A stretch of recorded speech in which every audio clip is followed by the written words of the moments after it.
ताली जोड़ से बजावा हो गुरु के शिष्या। ताली जोड़ से बजावा हो गुरु के शिष्या। ताली के आवाज हमरा बगिया में सुनाला। ताली के आवाज हमरा बगिया में सुनाला। फुलवा लोढ़त छोड़ के अइनी हो गुरु के शिष्या। फुलवा लोढ़त छोड़ के अइनी हो गुरु के शिष्या। ताली कस के बजावा हो गुरु के शिष्या। ताली के आवाज हमरा गंगा में सुनाइले। ताली के आवाज हमरा गंगा में सुनाइले। जलवा भरत छोड़ के अइनी हो गुरु के शिष्या। जलवा भरत छोड़ के अइनी हो गुरु के शिष्या।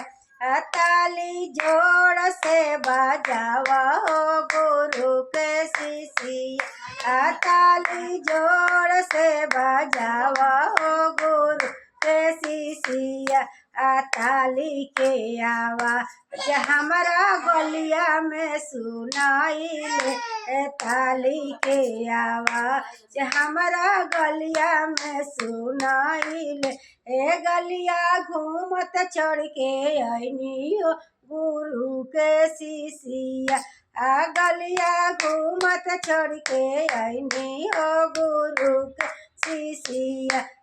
ताली जोड़ से बजावा हो गुरु के शिष्या। ताली के आवाज हमरा किचन में सुनाइले। ताली के आवाज हमरा किचन में सुनाइले। रोटिया बेलत छोड़ के अइनी हो गुरु के शिष्या। रोटिया बेलत छोड़ के अइनी हो गुरु के शिष्या। ताली कस के बजावा हो गुरु के शिष्या। ताली कस के बजावा हो गुरु के शिष्या। ताली के आवाज हमरा से जड़िया पर सुनाइले।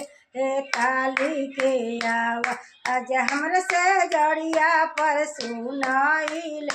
से जरिया झारल छोड़ के अइनी हो गुरु के शिष्या।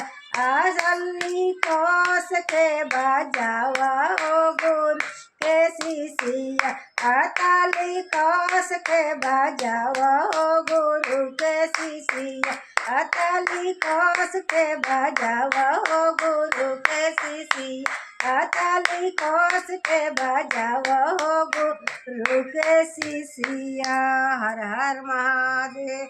मैया भवानी की जय हो। अगर हमारा वीडियो अच्छा लगेगा तो लाइक सब्सक्राइब करिएगा। आपको कम हर हर महादेव लिखिएगा ज़रूर।